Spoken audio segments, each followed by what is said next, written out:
Hey everyone, this video is, I considered a fan follow-up to Alpha Seagull's video with the same name from a month ago. Now, if you're unaware, Malenia's Greatrune is an item that gives you time to recover lost health by attacking an enemy right after getting hit.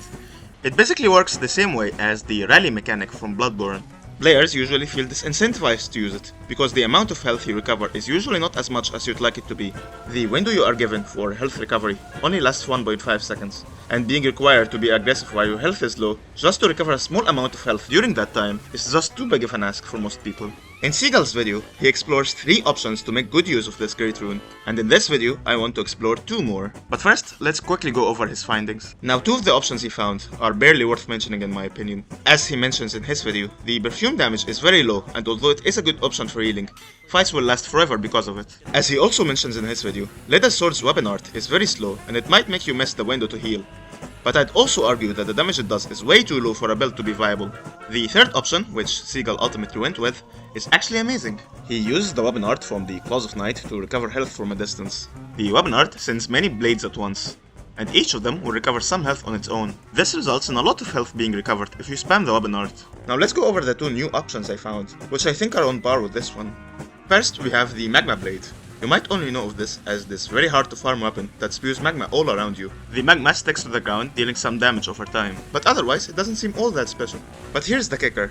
Said magma does surprisingly work with the Greatrune, giving you health with each tick of damage that it deals. So, while your enemies are standing on it, it continues to heal you while you're basically doing nothing. This means that at a melee range, we get seemingly infinite amounts of healing while dealing some very heavy damage and stance damage. Now here's the build I'm using for this.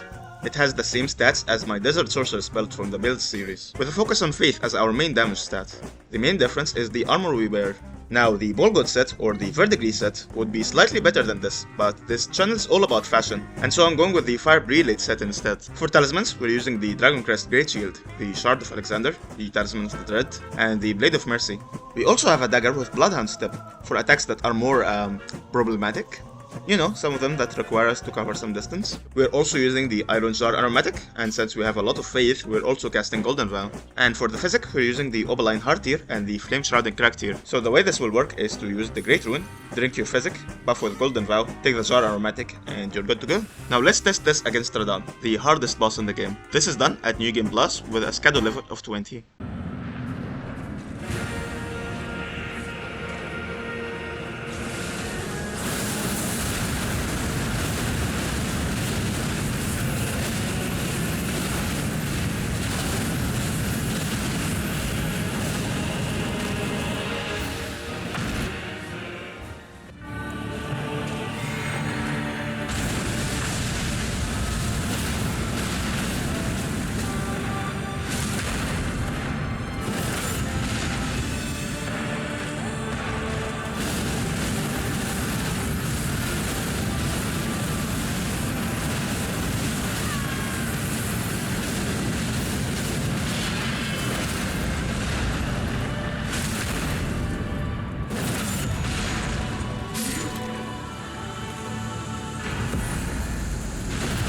Now for the second build, we're using the Thrusting Shield. Now these shields have a move where you can block and brace light attack and just attack infinitely without lowering your guard. The way the devs balance this is by making so that these shields don't get 100% physical damage negation.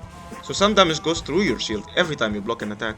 Now I thought I'd just abuse this attack and heal the chip damage with the Greatrune, but it turns out that the stamina cost is just way too massive. I almost abandoned this idea, but then I remembered that we get block frames at the end of every single light attack. So the new strategy was to just literally spam R1.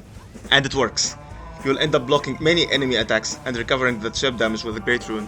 Now let's go over the build. These are the stats I'm using with a focus on strength. Now we have a heavy thrusting shield with cracked blade on it. Again, we're using the Iron Jar Aromatic, and we also have a dagger with Bloodhound Step for harder attacks. And we also have a dagger with Golden Vow on, because why not? For the armor, we're using the Verdigris set. And for talismans, we're using the Viridian Ember Medallion plus 3, the Dragon Crest Great Shield, the Two-Handed Sword Talisman, and Melisand's Prosthesis, because I don't want to level dex.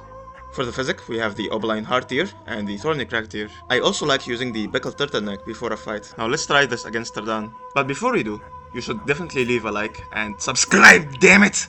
And also special thanks to my members. I can't thank you enough. Now let's get into it.